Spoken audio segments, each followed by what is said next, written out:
तो मुख्यमंत्री योगी आदित्यनाथ और अखिलेश यादव के बीच हुई झड़प। अखिलेश ने दिया तीखा जवाब तो मच गया हंगामा। तो अखिलेश यादव ने बीजेपी सरकार पर साधा निशाना।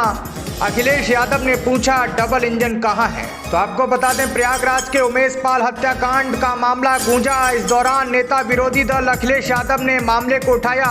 इसके जवाब में मुख्यमंत्री योगी आदित्यनाथ ने कहा कि प्रदेश में किसी भी माफिया को पनपने नहीं दिया जाएगा।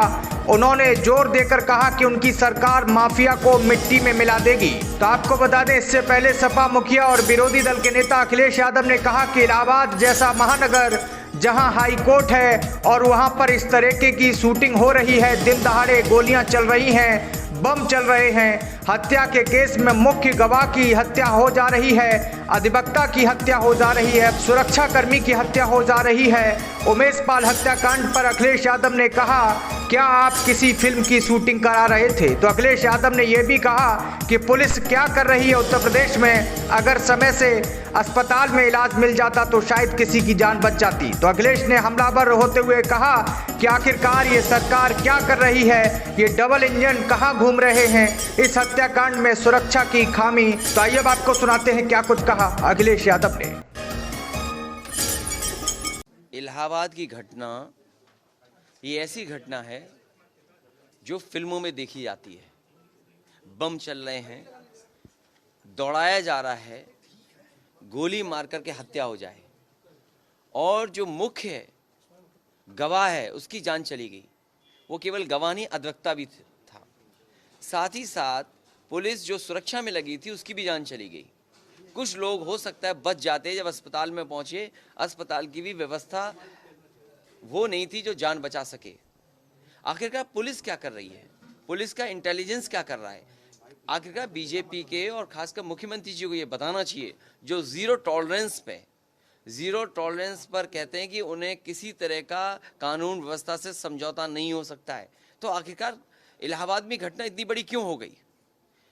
ये उनकी घटना हो गई क्योंकि वो खुद इस घटना को नहीं समझ पा रहे हैं, कानून व्यवस्था को नहीं संभाल पा रहे हैं। और जिस प्रदेश में टेम्पररी डीजीपी हो, मुख्यमंत्री अपना डीजीपी न पोस्ट करा पा रहे हों, और अगर केवल इसलिए डीजीपी होगा पोस्ट कि उसकी जाति क्या है, तो क्या आप उम्मीद करोगे उत्तर प्रदेश की कानून व्यवस्था ठीक हो जाएगी? जो लोग दूसरों पे आरोप लगाते हैं उन्हें सोचना चाहिए, डायल 100 उन्होंने बर्बाद कर दिया। जो पुलिस का रिस्पॉन्स सिस्टम था उस सिस्टम को बर्बाद कर दिया। कम से कम समाजवादी लोगों ने एक स्ट्रक्चरल चेंज दिया था कि हाँ, पुलिस को काम करने में ये सहूलियत मिलेगी। लेकिन आखिरकार हो क्या रहा है? पुलिस पैसा वसूल रही है, करप्ट पुलिस हो गई। इतना भ्रष्टाचार कहीं नहीं होगा जितना पुलिस के माध्यम से आज हो रहा है। लूट हो रही है, कई व्यापारी कई जगह पर, थानों में कोई जगह नहीं बची जहाँ पर लूट ना हो रही हो और पैसा वसूला ना जा रहा हो। क्या इलाहाबाद के बाद हम कानपुर की घटना भूल जाएंगे? माँ बेटी जिंदा जला दिए गए प्रशासन के सामने, और प्रशासन ने जला दिए। उनका बेटा जब न्याय मांगने उससे पहले गया, उसे नंगा कर दिया सर्दी में। ये है लॉ एंड ऑर्डर, ये जीरो टॉलरेंस है। ये सरकार के पास कोई जवाब नहीं है। सरकार इधर उधर जानबूझ करके बातें करना चाहती है। सर, सीएम योगी ने आज गेस्ट हाउस कांड का भी जिक्र किया और रामचरितमानस का भी उन्होंने। देखिए, जो मसले खत्म हो चुके हैं उनको जानकारी नहीं है। कमाल तो इसी बात का है ना कि मुख्यमंत्री को जानकारी नहीं है। जो गेस्ट हाउस केस खत्म हो चुका, सुप्रीम कोर्ट ने खत्म कर दिया, उस पर चर्चा कर रहे हैं। और जहां तक रामचरितमानस की बात है, रामचरितमानस के खिलाफ कोई नहीं है, लेकिन कुछ चीजों के लेकर के न केवल आज आपत्ति उठी है, 5000 साल की लड़ाई है। 5000 साल की लड़ाई है। ये लड़ाई कोई एक दिन की नहीं है।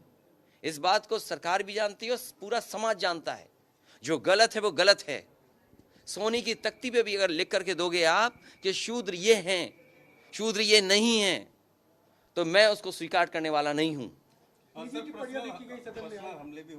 देखिए, पर्सनल हमले क्या है वो जो जानते ही नहीं। अरे भाई, जो मुख्यमंत्री हवा में बल्ला घुमा रहा हो, 3 टप्पे के बाद टेनिस की बॉल को नहीं मार पा रहा हो, उससे क्या उम्मीद करोगे क्रिकेट पे कोई ज्ञान हो?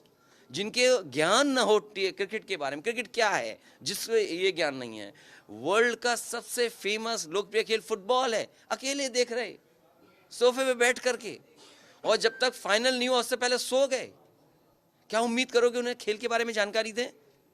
किस प्लेयर को सबसे ज्यादा सम्मान मिला वो क्या जानते हैं?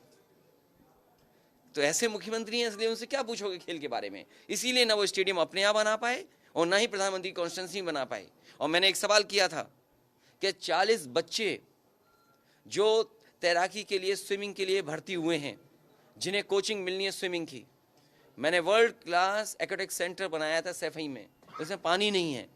कम से कम मुख्यमंत्री जी वो कोच ढूंढ के लाएं जो बिना पानी के बच्चों को स्विमिंग सिखा सकते हैं।